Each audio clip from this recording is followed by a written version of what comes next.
In the spring of 2006, midway through George W. Bush's second presidential term, Princeton historian Sean Wilentz published a piece in Rolling Stone that posed a provocative question: was Bush the worst president ever?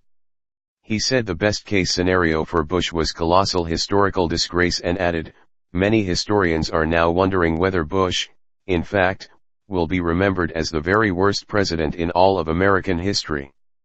The Wilentz assessment was probably a bit premature. It is difficult to judge any president's historical standing while he still sits in the Oval Office, when political passions of the day are swirling around him with such intensity, and yet the Founding Fathers, in creating our system of government, invited all of us to assess our elected leaders on an ongoing basis, and so interim judgments are fair game, however harsh or favorable.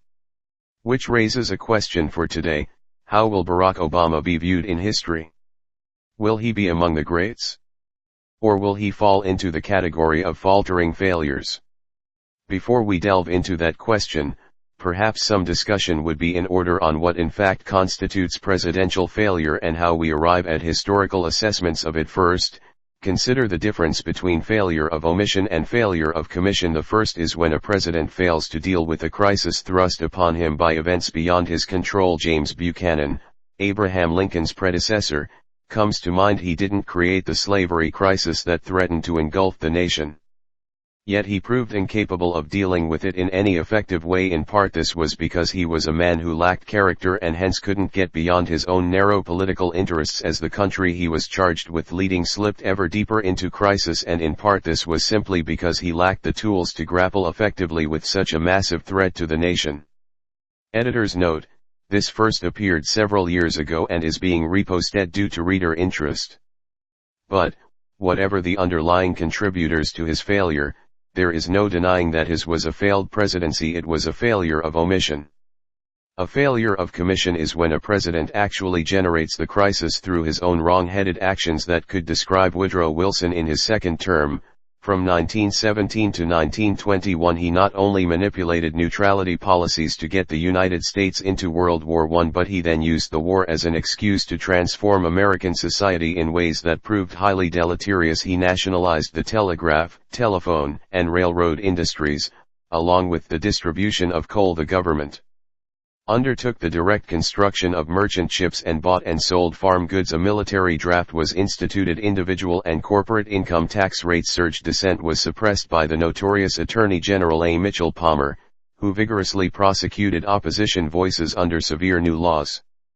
One result from many of these policies was that the economy flipped out of control. Inflation surged into double-digit territory. Gross domestic product plummeted nearly 65% in 2 years. Racial and labor riots spread across the land. The American people responded with a harsh electoral judgment, rejecting Wilson's Democratic Party at the next election and giving Warren G. Harding, hardly a distinguished personage, fully 603% of the popular vote. In addition, Republicans picked up 63 House seats and 11 in the Senate. The country has seen few political repudiations of such magnitude.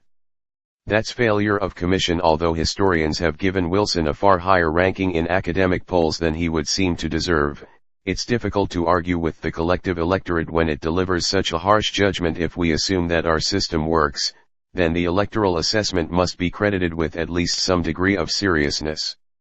Getting back to George W. Bush, his foreign policy would almost have to be considered a failure, and it was a failure of commission. He wasn't responsible for the 9/11 attack in any meaningful way, of course, but his response, sending the U.S. military into the lands of Islam with the mission of remaking Islamic societies in the image of Western democracy, was delusional and doomed. One need only read today's headlines, with forces aligned with Al-Qaeda taking over significant swaths of territory within Iraq, to see Bush's failure in stark relief.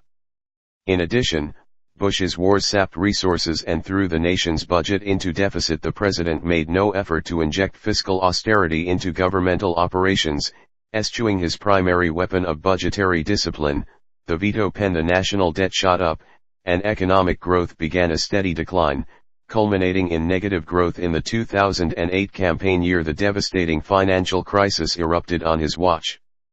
It's difficult to avoid the conclusion that Bush belongs in the category of the country's 5 worst presidents, along with such perennial bottom dwellers, in the academic polls, as Buchanan, Franklin Pierce, and Millard Fillmore. Harding also occupies that territory in these polls, but it's difficult to credit such an assessment, given that he quickly dealt successfully with all the problems bequeathed to him by Wilson and presided over robust economic growth and relative societal stability. Thus do we come to one man's assessment, mine, of the 5 worst presidents of our heritage in ascending order: Buchanan, Pierce, Wilson, G. W. Bush and Fillmore.